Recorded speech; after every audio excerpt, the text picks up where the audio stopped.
As COVID-19 started emerging in the global scene, one would have thought that, finally here is a campaign, here is a program that is going to put greater focus on older people's specific needs. As the whole economic scene has come to a halt with the lockdown restrictions, broken supply chains, of course, older people's livelihoods have gone away.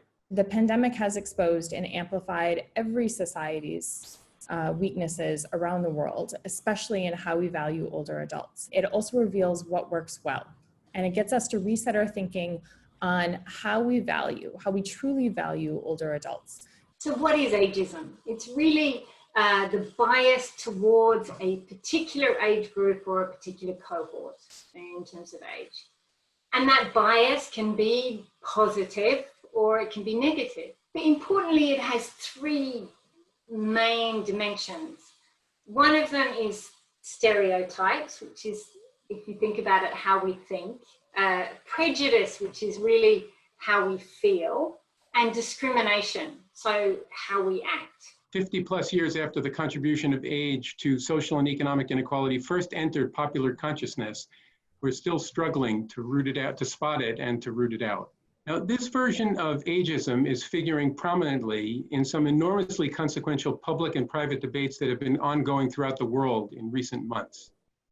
These debates are focused on the design, the implementation, and the burdens of policies such as social distancing, online schooling, and work from home. What this crisis has shown us is that there will need to be a reallocation of resources, but I think in an ideal world, what we'd like to see is an allocation of resources where nobody is left behind. Preparing for retirement that can last 20 years requires us to look both at the financial as well as the aspects of maintaining good health and keeping skills up to date. The pandemic has been described by our High Commissioner for Human Rights as a heat-seeking device that seeks and exploits the weaknesses in our societies. For older persons, it has laid bare and often amplified the human rights gaps that affect older persons. The pervasive discrimination based on older age, the lack of social protection and income insecurity, gaps in access to health services, a lack of autonomy and limits on participation in decision-making, and violence, neglect, and abuse of older persons. We have to look at inequalities. We have to look at the combination of being poor, women, ethnic minorities, lower educational level, LGBTI, but above all, we need to recognize that we have introjected on us because of the culture in which we were brought up.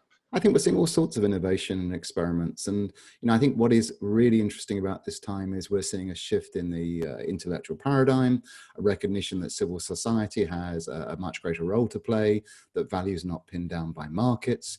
In my own country, we now talk about essential workers rather than unskilled workers. And the role of civil society in offering support has been huge.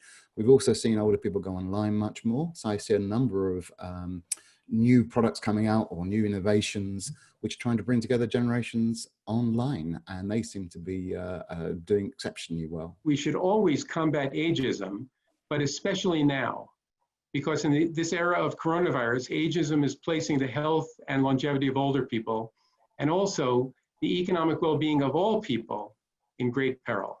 Think of older people who serve as caregivers for other family and community members, reducing the burden on the health care and social service systems. And think also about volunteer work by older people, which is so critical to the operation of many nonprofits and community organizations. The COVID-19 recovery is an opportunity to set the stage for more inclusive, equitable, and age-friendly societies that are stronger, safer, and more prosperous because they recognize the value of older persons and ensure full respect for their rights.